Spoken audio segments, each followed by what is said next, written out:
natin. Pang matandang fairy tale pa rin. Let's go! At naging anak ni Enoch si Irad.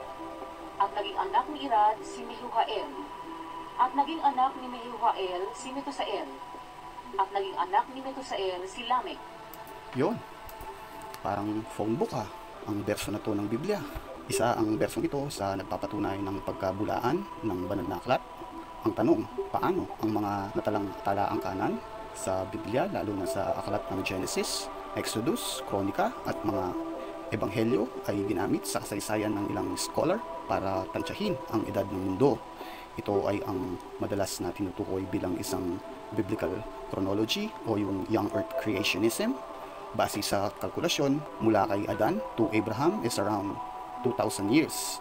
Abraham to Jesus Christ is about 2,000 years as well. Jesus to present, another 2,000 years. So in total, it is around 6,000 or more years.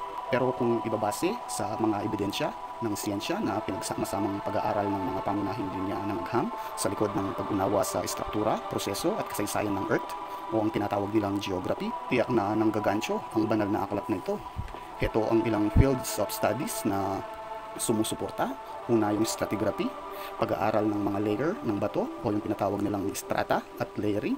Kasama din ang sedimentology. Isa pa yung paleontology, ang paggamit ng dating using fossils.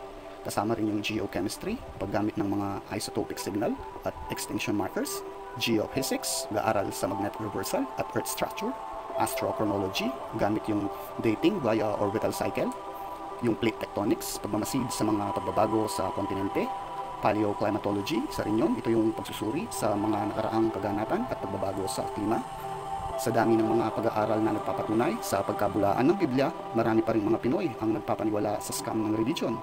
Tangin ang education system kasi. Kung papaniwalaan, ayon sa Biblia ang edad ng mundo, ito ay around 6,000 to 10,000 years. Ngunit kung pagbabasihan ang pinagsama-samang impormasyon ng mga nabanggit na fields of studies, ito ay around 4.5 billion years. Kung gusto mo ng karagdagang impormasyon tungkol sa edad ng mundo at ng sangkalawakan, pakibalikan ang mga naunang videos sa Genesis 1. Ang lahat ng mga panlilinlang sa Biblia ay mawawala kung bibigyan mo ng pagkakataon magkaroon ng puwang ang agham sa iyong isipan dahil ang siyensya ang pinakamatibay na sandata sa pagtuklas ng katotohanan. Peace out!